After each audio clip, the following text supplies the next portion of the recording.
شامل گفتگو کروں گا قاری عظیم اختر صاحب کو۔ قاری صاحب فرمائیے گا کہ حفظ کے منظم ترین سسٹم کی جو خصوصیات ہیں وہ کیا ہیں؟ الحمدللہ الذی اعزنا بالاسلام واکرمنا بالقرآن والصلاة والسلام علی خیر الانام۔ سب سے پہلے تو یہ کہ قرآن مجید حفظ کرنا قرآن مجید کے ان حفاظتی اعمال میں سے ہے جن کی ذمہ داری اللہ نے لگائی ہے۔ بل هو آیات بینات فی صدور الذین اوتوا العلم، فرمایا کہ یہ روشن آیات ہیں جو صاحبان علوم کے دلوں میں قرار پکڑتی ہیں۔ تو دو ہی طریقے ہیں قرآن مجید کی حفاظت کے، ایک یہ ہے کہ سینوں میں محفوظ ہو اور دوسرا یہ کہ سفینوں میں محفوظ ہو۔ رسول اللہ صلی اللہ علیہ وسلم پہ جب وحی آتی تھی تو آپ صلی اللہ علیہ وسلم اسے سنتے تھے اور سننے کے ساتھ ساتھ پڑھتے تھے، اور بعض دفعہ نبی صلی اللہ علیہ وسلم ذرا تیزی سے پڑھتے تھے تو آپ علیہ الصلوۃ والسلام کو کہا گیا کہ آپ ٹھہر کے پڑھیں، یہ ہماری ذمہ داری ہے کہ ہم آپ کو یہ یاد کروائیں گے، اور اگر کسی آیت کو ہم نے منسوخ کرنا ہوا تو اس کی جگہ ہم نئی آیت لے کے آئیں گے، یہ ہماری ذمہ داری ہے، آپ نے اس کو ٹھہر کے پڑھنا ہے۔ سورہ قیامہ کے اندر یعنی قرآن مجید کو یاد کرنے کے اسلوب وہاں سے سکھانے کا آغاز ہو گیا جب اس کا نزول شروع ہوا۔ نبی صلی اللہ علیہ وسلم اسے سن کے یاد کرتے اور اس کے بعد اسے پھر لکھواتے، لکھوانے کے بعد اس کی پھر آپ صلی اللہ علیہ وسلم ویریفیکیشن کرتے تھے۔ مسجد النبوی شریف میں ایک ستون تھا جسے اسوانۃ المصحف کہتے تھے، تو وہاں وہ وہی ویریفائی کر کے رکھ دی جاتی تھی، تو لوگ آتے تھے تو جس کو پڑھنا آتا تھا وہ پڑھ کے دوسروں کو یاد کروا دیتا تھا، تو ساتھ ساتھ اس کو یاد کرنے کا جو ایک منظم سسٹم تھا اس کا آغاز اور اس کی بنا رسول اللہ صلی اللہ علیہ وسلم نے ڈال دی تھی۔ اور وہیں سے ہم جب اس کو دیکھتے ہیں کہ وہ کیا ماحول تھا، کس طرح لوگ آ کے وہاں بیٹھ جاتے تھے، اور اس طرح مصحفوں کی سہولت نہیں ہوتی تھی جس طرح ہمارے ہاں آج کل خوبصورت قسم کے مصاحف ہیں، اور پڑھنے کے تمام تر وہ ہمارے پاس اسباب اور ذرائع موجود ہیں جو اس دور میں نہیں تھے، تو زیادہ جو اس وقت اعتماد تھا وہ حفظ پہ تھا، یعنی اسے زبانی یاد کیا جاتا تھا۔ تو قرآن مجید چونکہ اللہ تعالیٰ کی کتاب ہے اور اس کی حفاظت کی ذمہ داری اللہ نے لی ہے، انا نحن نزلنا الذکر وانا لہ لحافظون، تو اس کی جو حفاظت ہے وہ اللہ اس طریقے سے کرواتے ہیں۔ تو اس لیے یہ جو حفظ کا سسٹم ہے یہ قرآن مجید کے ان بنیادی لوازمات میں سے ہے جو اس کی حفاظت کے لیے بڑے ضروری ہیں، اس کا قیام ہونا اور اس کو توجہ دینا اور اس کو سیریس لینا، اور اس کی اندر بہتر سے بہتر کوئی نہ کوئی مزید آسانی پیدا کرنے کے لیے، کوئی جدت پیدا کرنے کے لیے قد و کاش کرنا، یہ اس کے بنیادی لوازمات میں سے۔ رہی بات یہ کہ اس کا جو منظم ترین سسٹم ہے اس کی خصوصیات کیا ہیں، چونکہ جو موجودہ دور ہے اس میں آپ سب کو معلوم ہے کہ جو ایجوکیشنل ڈپارٹمنٹس ہیں ان کے اندر کافی ساری جو ہے وہ ترقی ہوئی ہے، پڑھانے کے جدید اسلوب وہ جو ہیں وہ انٹروڈیوس کروائے جا رہے ہیں اور تعلیم کو آسان کیا جا رہا ہے، لیکن قرآن مجید وہی ہے، اس کو پڑھانے کے جو طریقے ہیں اس پہ بھی ماہرین اور فنان بیٹھتے ہیں اور اس پہ اپنی آراء اور تجاویز پیش کرتے ہیں۔ میں یہ سمجھتا ہوں کہ قرآن مجید حفظ کرنے کے لیے ایک نظم والا جو سسٹم ہے اس کے اندر یہ گنجائش ہونی چاہیے کہ کسی بھی عمر کا کوئی بندہ حفظ کرنا چاہے اسے وہ لینا چاہیے۔ ہمارے ہاں بعض اداروں میں بلکہ اکثر اداروں میں یہ پابندی اور شرط لگائی جاتی ہے کہ بھی اتنی سال عمر کا بچہ ہمارے پاس آئے گا تو ہم لیں گے، جبکہ رسول اللہ صلی اللہ علیہ وسلم نے جب اس قرآن مجید کو حفظ کرنے کا آغاز کیا ہے تو آپ علیہ الصلوۃ والسلام کی عمر 40 سال تھی۔ حضرت عمر فاروق رضی اللہ تعالیٰ عنہ دیکھیے، حضرت ابوبکر صدیق دیکھیے، تو تمام صحابہ کرام رضوان اللہ علیہم اجمعین کی جو عمریں تھیں اس عمر کے بندے کو لیتا ہی کوئی نہیں۔ تو ایک اچھے سسٹم کی یہ خوبی ہے کہ اس کے اندر توسع ہو کہ وہ جو بھی اس کو لینے کے لیے، چونکہ قرآن کا یہ خاصہ ہے کہ یہ سینوں میں اترتا ہے، یہ قرار پکڑتا ہے، اس کے لیے اخلاص اور جذبے کی ضرورت ہوتی ہے، عمر کی کوئی حد نہیں۔ ایسی دوبارہ گفتگو کرتے ہیں، قطع کلامی کی معذرت ہے جی، یہ چونکہ پوری رات ہے اور رات کا آغاز مغرب سے ہوتا ہے حتی مطلع الفجر، اور یہ فجر تک رہتی ہے۔ ایک ہمارے ہاں یہ تصور یہ بھی ہے کہ شاید یہ لیلۃ القدر نا 2-4 بندے بیٹھے ہوتے ہیں، کسی خاص کو نصیب ہو جاتی، دوسروں کو نصیب نہیں ہوتی۔ اچھا، یہ کانسیپٹ بھی ہے، یہ بھی کانسیپٹ ہے ہمارے ہاں کہ 6-7 بندے بیٹھے ہوئے ہیں، ان میں سے مثلاً بٹی صاحب کو نصیب ہو گئی، ہم تینوں۔ قاری صاحب یہ بات، اچھا آپ فرما رہے تھے، مجھے قاری صاحب یہ بات بار بار ذہن میں آ رہی تھی، یہ کیوں بنا لیا گیا جیسا ابھی سر نے بھی فرمایا ہے کہ کسی ایک کو نصیب، ایسا کیوں ہے سر؟ یہ اس لیے کہ وہ کہتے ہیں کہ کچھ خاص بندے ہوتے ہیں جو خاص ریاضت کے ساتھ ایک خاص مقام حاصل کر لیتے ہیں، ان کی تار جڑ جاتی ہے اور ان کو بیٹھے بیٹھے عرفان حاصل ہو جاتا ہے. یہ کچھ تصوف کی اصطلاحات ہیں اور ان کے کچھ غلط رنگ ہیں. جبکہ جو بندہ جاگا ہے اس رات کو، وہ آپ ہوں یا میں ہوں، جس نے اس رات کو قیام کیا ہے، نفل پڑھے ہیں، تلاوت کی ہے، پانچوں میں سے ایک تو ہے، جیسے احادیث میں آپ نے بیان کیا. آخری عشرے میں کوئی ایک رات تو ہے نا، اور یہ پوری ہے. اور اس رات فرشتے اترتے ہیں اور فیہا یفرق کل امر حکیم، اس میں حکمت بڑے فیصلے کیے جاتے ہیں. انا انزلنا فی لیلۃ مبارکہ، اس میں برکتیں تقسیم کی جاتی ہیں. اور یہ مغرب سے اس کا آغاز ہو جاتا ہے، جبکہ آپ اس وقت افطاری کر رہے ہوتے ہیں. جی. پھر آپ عشاء پڑھتے ہیں حتیٰ مطلع الفجر، فجر جب طلوع ہو جاتی ہے، رات کا وقت ختم ہو جاتا ہے، سحری آپ کھا لیتے ہیں تو یہ رات مکمل ہو جاتی. یہ ساری رات آپ نے پائی ہے. 5 رات اگر آپ جاگے ہیں تو اللہ کے فضل سے، اللہ کے کرم سے انشاءاللہ آپ کو لیلۃ القدر نصیب ہو چکی ہے. اس کی کچھ خاص نشانیاں ضروری نہیں کہ آپ کے جسم پہ ظاہر ہوں تو آپ دعویٰ کریں کہ میرے رونگٹے کھڑے ہو گئے تھے. اس پہ بھی قاری صاحب ہم گفتگو کریں گے ڈیفینیٹلی. بٹ میں ایک دفعہ پھر قاری صاحب کی جانب چلوں گا. قاری صاحب ہم ذکر کر رہے تھے کہ جو یہ بات کر دی جاتی ہے کہ جی 4 لوگ یہاں پہ بیٹھے ہیں تو کسی ایک کو یہ نصیب ہوگی. اسی گفتگو کو تھوڑا مزید آگے لے کے چلتے ہیں کہ کچھ لوگ کہتے ہیں کہ نشانیاں مل جاتی ہیں. وہ نشانیوں والا کیا معاملہ ہے؟ کیا وہ پہلے ظاہر ہوتی ہیں؟ کیا وہ بعد میں ظاہر ہوتی ہیں؟ یا وہ کبھی ایسا بھی ہوتا ہے کہ نہیں ظاہر ہوتی؟ اس کو کمپلیٹ کرتے ہیں پھر آگے بڑھتے ہیں. جی کچھ نشانیاں تو اس کے حوالہ سے معصور ہیں، یعنی رسول اللہ صلی اللہ علیہ وسلم سے منقول ہیں. وہ رات گزرنے کے بعد آتی ہیں. مثلا اس میں یہ ہے کہ جب سورج نکلتا ہے تو اس کی جو شعاعیں ہیں وہ پھیلی ہوئی نہیں ہوتی. رات کا ٹھنڈا ہونا، ہلکی پھلکی پھموار کا ہونا، یہ اس کی علامات میں سے ہیں، لوازمے میں سے نہیں ہیں. لوازمات میں سے کمپلشن نہیں ہے. ہاں نہیں، ویسے ہو سکتا ہے، ویسے ہو سکتا ہے، امپاسبلٹی ہے، ممکنات میں سے ہے. باقی رہی یہ بات کہ کچھ نشانیاں ہم نے اپنی طرف سے بنائی ہوئی ہیں. اپنی طرف سے بنا لی ہے. خاص قسم کی کیفیت ایک بندے پہ طاری ہو جاتی ہے. اچھا. اس کے رونگٹے جسم کے جو ہیں وہ کھڑے ہوتے ہیں اور اس کو خاص چیزیں نظر آنے لگ جاتی ہیں. اس کے ہاتھ میں جو کوئی لوہے وغیرہ کی چیز ہو وہ سونے کی بن جاتی ہے. اگر پانی کی بالٹی وغیرہ پڑی ہو تو وہ دودھ کی ہو جاتی ہے. بلکہ ہم چونکہ جب چھوٹے تھے اس طرح کی باتیں سنتے تھے تو ہم بھی بعض دفعہ رات کو جاگتے ہوئے پانی ساتھ رکھ لیتے تھے. آپ نے پانی کو دودھ بنایا پھر؟ نہیں بنا نہیں. اچھا نہیں بنا. بنا رات کو کتے نہیں بھونکتے. یہ بھی بات یہ چیزیں اپنی طرف سے بنائی ہوئی ہیں. باقی اصل بات یہ ہے کہ یہ ایک مکمل رات ہے اور کنفرم طور پہ 5 میں سے ایک ہے. تو جو بھی اس رات میں جاگتا ہے، قیام کرتا ہے، اللہ سے توبہ کرتا ہے، استغفار کرتا ہے، اسے اللہ تعالیٰ نے وہ رات جو ہے وہ اسے نصیب فرما دی ہے. وہ سے انشاءاللہ اللہ کے فضل سے اسے مل چکی ہے. قاری صاحب کتنا سمپل ہے بٹی صاحب سر، بلکہ آپ کو بھی شامل گفتگو رکھوں گا. قاری صاحب میں یہ پوچھنا چاہوں گا، جیسے ہم حفظ قرآن کے حوالے سے بات کر رہے تھے تو سبق یاد کروانے کے بھی بہت سے طریقے ہیں. مختلف طریقوں میں کون کون سے ایسے طریقے شامل ہیں کہ وہ زیادہ افیکٹو ہوں قرآن کریم کو حفظ کرنے کے حوالے سے؟ قرآن مجید حفظ کروانے کے لیے ہمیں یہ دیکھنا ہے کہ ہم بچے کو بات یاد کیسے کرواتے ہیں. اسے بولنا کہاں سے سیکھنا آتا ہے؟ تو بچہ کانوں سے سیکھتا ہے. بچہ جو لفظ بولتا ہے، جو جملے ادا کرتا ہے تو وہ کانوں سے سیکھتا ہے. وہ باتیں کرنے لگ جاتا ہے لیکن اسے لکھا پڑھنا نہیں آتا. تو اصل چیز جو وہ زبان سے تکلم کر رہا ہوتا ہے، جو کلم پورے وہ مصرے کہہ جاتا ہے 4 سال کی عمر میں، پوری لائن وہ اپنے تصور کو بیان کر دیتا ہے لیکن اسے پڑھنا نہیں آ رہا ہوتا. تو وہ اس نے سن کے یاد کیا ہوتا ہے. تو ہم شعبہ حفظ میں آنکھوں سے یاد کروانے کی کوشش کرتے ہیں. اچھا، یہ 2 مختلف چیزیں جو آپ فرما رہے ہیں. بالکل اس میں فرق ہے. کانوں سے سن کے یاد کر لینا، ایک آنکھوں سے دیکھ کے یاد کرنا. آنکھوں سے دیکھ کے یاد. اور یہ بھی اس میں آپ دیکھیں گے کہ جو نبینا لوگ ہوتے ہیں نا، جو آنکھوں کی بینائی سے، چونکہ ہم اس شعبے سے وابستہ ہیں تو ہم دیکھتے ہیں کہ ان کی منزل زیادہ یاد ہوتی ہے.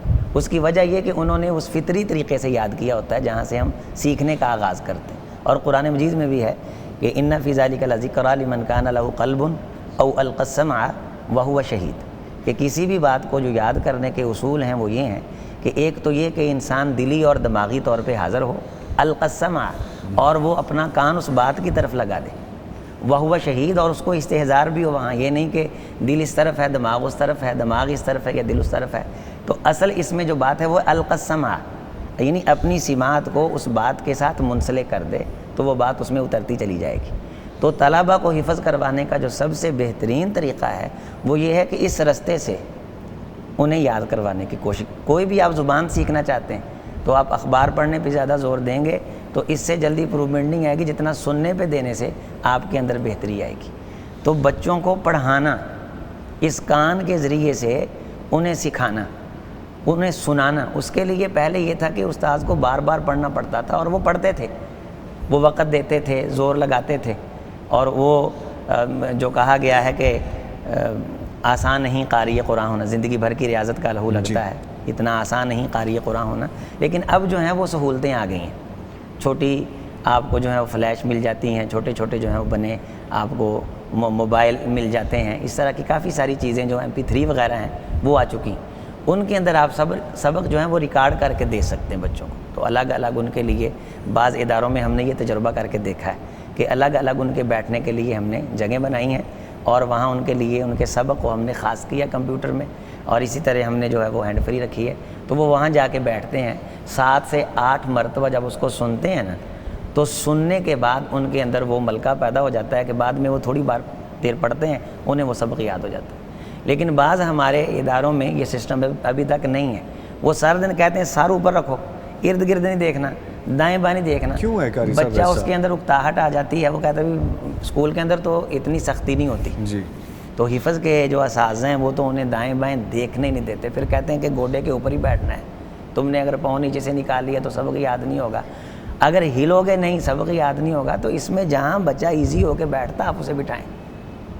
بس قرآن مجید کی بے حرمتی نہ ہو، جی بیٹھنے کا انداز آداب اور مروت کے خلاف نہ ہو، ورنہ جیسے اسے ایزی ہے اسے آپ یہ سہولت دیں کہ بیٹے تو جس طرح بیٹھ سکتا ہے نا، تو انہیں ٹیک لگانی ہے، تو انہیں سونا نہیں ہے. قاری صاحب یہ تھوڑی گفتگو طلب بات ہے، جیسے آپ فرما رہے ہیں کہ بچے کو آپ سہولت دیں یا بڑا کوئی بھی ہو، کسی بھی ایج گروپ سے اس کا تعلق ہو، کسی بھی جنس سے تعلق ہو، مرد ہو، خاتون ہو، بچہ ہو، جوان ہو، اگر وہ فزیکلی کمفرٹیبل ہو کے نہیں بیٹھے گا، دماغ سے وہ ایزی ہو کے پریزنٹ ہو کے نہیں بیٹھے گا، تو وہ کس طرح سے اس میں یکسوئی آئے گی. اور خاص طور پر جیسے ہم قرآن کریم کا ذکر کر رہے ہیں، اس پہ ہم حفظ کرنے کے بارے میں بات کریں، یہ تو کام ہی سارا دماغی طور پہ کنسنٹریشن ہونی چاہیے، پورا دھیان ادھر ہونا چاہیے.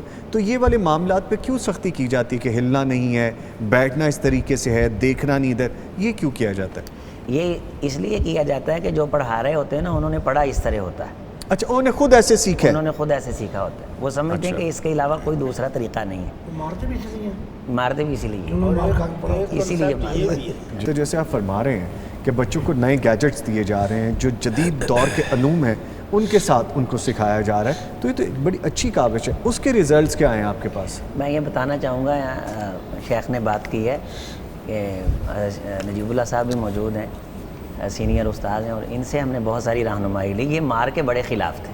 یہ کہا کرتے تھے جب ہم سے پڑھتے تھے، یہ بعض دفعہ ہمیں سزا دیتے تھے، اس طرح ہاتھ کھڑا کر کے نا تو سوٹی سائڈ سے گزار دیتے تھے. کہتے تھے میں نے سزا دے دی ہے. سزا کا مطلب ہے کہ تمہارے ذہن اور تخیل میں ہو کہ استاذ تمہارے سے نالا و ناراض. یہ آپ پروفیسر صاحب کا ذکر کر رہے ہیں؟ یہ پروفیسر نجیب اللہ طارق صاحب کا ذکر. یہ مارتے ماشاءاللہ، نہیں تھے، ماشاءاللہ، یہ ہاتھ اس طرح کر کے یہ سوٹی سائڈ سے گزار دیتے تھے. ماشاءاللہ. قرآن مجید کے جو مصاحف جن پہ ہم پڑھاتے ہیں نا، ان کی 16 لائنیں ہیں، ایک صفحے میں 16 لائنیں ہوتی ہیں. تو میں نے یہاں ایک پروگرام ریکارڈ کروایا، وہاں میں نے پڑھ کے دکھایا ہے. 1 منٹ میں نے ایک صفحہ پڑھا ہے. تجوید کے جو اصول و قواعد ہیں ان کی رعایت رکھتے ہوئے. اس میں درجے ہوتے ہیں، ترتیل ہوتا ہے، تدویر ہوتا ہے، حدر ہوتا ہے. حدر وہ جس میں ملحوظ رکھا جاتا ہے، پورا اہتمام نہیں ہوتا تجوید کا. تو گویا 1 منٹ میں 16 لائنیں آپ نے پڑھ لی. بچے کو میں نے بٹھایا، اساتذہ سے کہا جس بچے کو سبق یاد نہیں نہ ہوتا اسے میرے پاس لے کے آئیں آپ. کہا جی یہ سبق یاد نہیں کرتا، اس کی زبان پہ لفظ نہیں چڑھتا. تو میں نے کہا آپ نے لفظ زبان پہ چڑھانے کی کتنی کوشش کی؟ 1 بار پڑھایا، اور اس کے بعد پھر پھانٹی کا جو ہے، مار کا جو کلچر ہے وہ پھر یہاں سے شروع ہو جاتا ہے. تو میں نے اس طالب علم کو اپنے پاس بٹھایا. مثال کے طور پہ 19واں پارہ لے لیں. وقال الذین لا یرجون لقاءنا لولا انزل علینا الملائکۃ او نرى ربنا لقد استکبروا فی انفسهم وعتوا عتوا کبیرا. عتوا عتوا اس کی زبان پہ نہیں چڑھ رہا. اچھا، یہ لفظ باقی وہ پڑھ رہا ہے. تو میں نے کہا بیٹے دیکھیں یہ 16 لائنیں، تو آپ 2 منٹ میں 1 لائن یاد کریں، تو آدھے گھنٹے کے اندر 32 منٹ کے اندر آپ ایک صفحہ آسانی سے یاد کر لیں گے. جبکہ ہم اپنے اداروں میں سبق یاد کروانے کے لیے 2 گھنٹے دیتے ہیں، لیکن 2 گھنٹوں میں بھی صفحہ یاد نہیں کروایا جاتا. بچے کو اکٹھا کام دے دیا جاتا ہے. جس طرح 25 اینٹیں پڑیں اسے کہو اٹھاؤ، وہ نہیں اٹھا سکتا. ایک ایک کر کے اس سے 100 اٹھوا لو. اکٹھا بنڈل ڈال دیا جاتا ہے، صفحہ دے کے اسے پڑھا کہا جاتا ہے یاد کر کے لے کے آؤ. اسے پتہ نہیں چلتا میں نے آغاز کیسے کرنا ہے. تو میں نے اس کو پڑھایا، اوپر اس کی انگل رکھوائی، اور اس کی انگلی رکھوا کے میں نے اسے ساتھ ساتھ پڑھنا شروع کیا، میرے ساتھ ساتھ پڑھو، وقال الذین لا یرجون لقاءنا لولا انزل علینا الملائکہ، 1-2 بار اوپر سے دے کے پھر میں نے ہاتھ رکھ دیا۔ اتنی تیزی سے چلتے چلتے اسے پتہ نہیں چل رہا تھا کہ وہ زبانی پڑھ رہا ہے۔ اللہ اکبر، تربیت کا یہ ایک طریقہ ہے۔ پڑھایا پھر اس کے کہا پھر پڑھ، اسی دوران میں نے ہاتھ رکھ دیا۔ وہ اسے نہیں معلوم کہ اسے زبانی یاد ہو گئی ہے۔ وَأَتَوْا عُتُوًّا كَبِيرًا، میں آپ کو بھی کہوں گا تو آپ کہہ دیں گے، میرے سے سن کے آپ کہہ دیں گے وَأَتَوْا عُتُوًّا كَبِيرًا وَأَتَوْا عُتُوًّا كَبِيرًا۔ تو 4 منٹ میں بھی اگر اس نے 2 لائنیں یاد کر لی ہیں 4 منٹ میں بھی، تو آپ کے پاس تو 2 گھنٹے ہیں۔ اس پہ دوبارہ آئیں گے، بڑی زبردست اور اہم بات بتا رہے ہیں، اس پہ گفتگو کرنا ضروری ہے۔ اس کا ٹوٹلی جو تعلق ہے نا وہ مشق کے ساتھ ہے۔ جی، علامہ جزری بہت بڑے اس میدان کے ایک شناور گزرے ہیں جو قرات کے امام ہیں، ان کی کتاب بھی ہے مقدمہ الجزریہ، تجوید کے جو اصول ہیں، جو قرآن مجید پڑھنے کے لوازمات میں سے اس کی خوبصورت ادائیگی کے لیے ضروری چیزیں انہیں تجوید کہتے ہیں، تو اس پہ ان کی عربی کے اندر کتاب ہے اشعار میں، وہ ہم بھی پڑھاتے ہیں بچوں کو۔ تو اس میں وہ کہتے ہیں وَلَيْسَ بَيْنَهُ وَبَيْنَ تَرْكِهِ إِلَّا رِيَاضَةُ امْرِئٍ بِفَقِّهِ، جی، کہ جتنی آپ منہ سے مشق کروائیں گے اتنا ہی نتیجہ نکلے گا، جتنا ریاضت امرئ بفقہ، فق منہ کو کہتے ہیں کہ منہ سے اسے بار بار پڑھانا۔ بعض چیزیں ایسی ہوتی ہیں کہ وہ ہمیں ادا کر کے بچے کو سکھانا پڑتی کہ بیٹے دونوں دانت تھوڑے سے کھول کے زبان کو درمیان میں رکھ کے آپ ذال ادا کریں، تو یہ ہمیں سکھانا پڑے گا، ہمیں خود زور لگانا پڑے گا، دونوں دانت بند کر کے زبان کو ذرا سختی سے لگائیں، یہاں سے زا ادا ہوگا، ذال اور زا کے مخرج میں فرق ہو گیا، آپ یہاں سے ہوا نکالیں گے ہا ادا ہوگا، تھوڑا سا اوپر کو آئیں گے وسط حلق وہاں سے ہا ادا ہوگا، قاف تھوڑا سا نیچے، اس کی علامات ہیں، اس کی ٹرمز ہیں، اس کے جملے ہیں کہ یہ جگہ اس کا نام یہ ہے، اس کا نام یہ ہے، یہ بچے کو سکھائی جاتی ہیں، جی، جسے ہم مبادیات کہتے ہیں، بنیادی اصطلاحات کہتے ہیں، تو وہ تقریباً 5-6 ماہ اس پہ لگتے ہیں، تو والدین تعجل میں پڑ جاتے ہیں، جلدی میں پڑ جاتے ہیں کہ ابھی تک تو آپ نے حفظ نہیں کروایا۔ جتنی اس کی وہ بنیاد مضبوط بن جاتی ہے اسے لفظ پک کرنے کا طریقہ آ جاتا ہے کہ میں نے لفظ کس طرح ادا کرنا ہے۔ نہ صرف بچے بلکہ بڑے بھی اگر آپ کے پاس سیکھنے کے لیے آئیں کسی بھی ایج گروپ کے، ان کو بھی اسی طرح سے بالکل سکھاتے ایسے ہیں؟ ہم نے یہ کورس نہ کر کے دیکھا ہے، اچھا، مسجد کے اندر تجوید کے جو مختصر کورس ہیں نا وہ ترتیب دے کے اس طرح کے آسان جو نمازی ان کے سامنے یہ بات رکھی کہ ہر لفظ کے ادا ہونے کی جگہ ہے، اللہ نے اسے مقرر فرمایا، اگر آپ اس جگہ سے لفظ نکالنے کی کوشش کریں گے تو آپ کا قرآن مجید ٹھیک ہو جائے گا۔ آپ کاف کی جگہ سے قاف نکالیں گے تو قلب کی جگہ قلب پڑھیں گے تو یہ دل کی جگہ کتا بن جائے گا، تو آپ قاف کو اس کی جگہ پہ لے کے جائیں، وہ جگہ بتانی پڑتی، بس تھوڑا سا یہ سمجھانے میں دشواری ہوتی ہے، اس کو ڈھونڈنے میں تھوڑی سی دشواری ہوتی ہے، لیکن مل جاتی ہے، جس طرح لیلۃ القدر ہے نا کہ مل جائے گی تھوڑا سا جاگنے سے، محنت کرنے سے، ٹھیک ہے۔ تو بچے کو تجوید کی جو بنیادی چیزیں ہیں وہ سکھائی، اور اس کے بعد سارا مدار ہے بنیادی مشق پہ، بار بار پڑھانے پہ، سکھانے پہ۔ ایک پاؤ ہم نے تجربہ کر کے دیکھا ہے کہ کسی پارے کا صحیح نیت اخلاص سے 1 پاؤ آپ پڑھا دیں، پاؤ کہتے ہیں چوتھے حصے کو، ربع، یعنی پورا پارا کلو کا ہو گیا تو چوتھا حصہ اس کا جو ہے وہ پاؤ ہو گیا، صحیح طرح سے بچے کو 1 پاؤ آپ پڑھا دیں، اسے 5-10 پاروں پہ کھپنے کی پھر آپ کو ضرورت نہیں ہے۔ یہ جو بات حضرت نے فرمائی ہے نا کہ کم از کم برائی سے بچے بندہ، چلو اگر ہو گئی ہے، انسان ہونے کے ناطے سے روزانہ سستیاں ہوتی ہیں، وہ 1440 منٹ ہمارے پاس ہوتے ہیں، تو اس میں سے ہم اکثر ضائع کرتے ہیں، یعنی ہماری زندگی اگر 60 سال ہو تو 8 گھنٹے ہم سوئیں تو 20 سال ہم سوتے ہیں۔ اگر غلطی ہو گئی ہے، کمی ہو گئی ہے، کہیں نہ کوئی کوتاہی ہو گئی ہے، تو اس کا اللہ کے رسول صلی اللہ علیہ وسلم نے علاج بھی بتلایا، کوئی لمبا چوڑا علاج نہیں ہے، فرمایا کہ کم از کم وہ شرمندہ ہو جائے، اسے ندامت ہو جائے کہ اللہ کے سامنے بیٹھ کے وہ یہ اعتراف کر لے اللہ جی میں حق ادا نہیں کر سکا، مجھ سے سستیاں ہوئی ہیں، مجھ سے کمیاں ہوئی ہیں۔ رجلاً خالیا ذکر اللہ ففاضت عینا، اس ندامت کے اندر صرف اتنے سے آنسو نکل آئیں کہ اس کی پلکیں تار ہو جائیں، شرمندہ ہو جائے۔ ولیمن خاف مقام ربہ جنتان، یہ ہر انسان اپنے دل کی کیفیت کو جانتا ہے کہ میں اللہ کے سامنے کس منہ سے کھڑا ہوں۔ وہ واقعہ میں یہاں کوٹ کرنا ضروری سمجھتا ہوں کہ ایک شخص تھا جس کی یہ واقعہ ہم ڈیفینیٹلی شامل کریں گے ایک وقفے کے بعد۔ جیسے ہم گفتگو کر رہے تھے کہ تربیت کے حوالے سے، حفظ کے حوالے سے وہ آپ فرما رہے تھے، اور واقعہ آپ بیان کرنے لگے تھے، وہ کمپلیٹ فرمائیں پھر آگے۔ واقعہ تھا وہ اسی سے احساس سے متعلق تھا کہ کم از کم یہ احساس جاگزین ہو جائے کہ میرے سے غلطی ہوئی ہے، اس چیز پہ خبر حاصل ہو جانا، عرفان حاصل ہو جانا، یہ بھی انسان کے ایک اللہ کے ہاں وقار کی علامت ہے کہ اسے احساس ہو جائے۔ فرمایا کہ یونس علیہ الصلوۃ والسلام کے بارے کہ جب وہ چلے گئے روٹھ کے تو پھر وہ مچھلی کے پیٹ میں اللہ تعالیٰ ناراض ہو گئے، تو وہاں انہوں نے اعتراف کیا۔ کیا اعتراف تھا؟ انت سبحانک، اللہ جی جو پاک ہے نا وہ تو ہے، انی کنت من الظالمین، رہا میں اعتراف کر رہا ہوں، مجھے احساس ہے اور میں پورا اعتراف کر رہا ہوں۔ اور اللہ تعالیٰ نے فرمایا کہ اگر وہ یہ اعتراف نہ کرتے لَلَبِثَ فِي بَطْنِهِ إِلَىٰ يَوْمِ يُبْعَثُونَ، قیامت کے دن تک وہ مچھلی کے پیٹ میں ہی رہتے۔ تو جتنے بھی اندھیرے ہوں ان اندھیروں سے نکلنے کے لیے ایک لازمہ یہ ہے کہ انسان کے اندر احساس پیدا ہو جائے۔ جس طرح شیخ فرما رہے تھے کہ تنہائی میں رجلاً خالیاً، تنہائی میں انسان بیٹھے، جیسے رسول اللہ صلی اللہ علیہ وسلم نے فرمایا کہ اکیلا بیٹھے رجلاً خالیاً ففاضت عینا، تو اللہ تعالیٰ اس کے گناہ بھی معاف فرمائیں گے، اور اس نعمت پہ جو اسے احساس کی دولت نصیب ہو گئی اور شرمندگی ہو گئی، اللہ اسے عرش کا سایہ بھی نصیب فرمائیں گے۔ قاری صاحب جیسے آپ فرما رہے ہیں یہ بھی اللہ تعالیٰ کی بلیسنگ ہے کہ وہ کسی کو توبہ کی توفیق دے دے، اس کو احساس ندامت دے دے، اس کو واپس لوٹنے کی راہ دکھا دے۔ اور جیسے آپ فرما رہے ہیں، پروفیسر صاحب بھی فرما رہے تھے، بڑی صاحب آپ بھی شامل رہیے گا اس میں، دل سے وہ معاملہ میں کہا نا کہ دل سے نکلی ہوئی بات اثر رکھتی ہے، پر نہیں طاقتیں پرواز مگر رکھتی ہے۔ اور ایک ویسے چلتا پھرتا شعر ہے کہ احساس مر نہ جائے تو انسان کے لیے کافی ہے زندگی میں ایک ٹھوکر لگی ہوئی، اگر احساس مر جائے تو قرآن کہتا ہے حکمت بالغہ فما تغنی النذر، جب احساس مر جائے تو حکمتوں کا خلاصہ یہ ہے کہ جتنے مرضی ڈراوے آ جائیں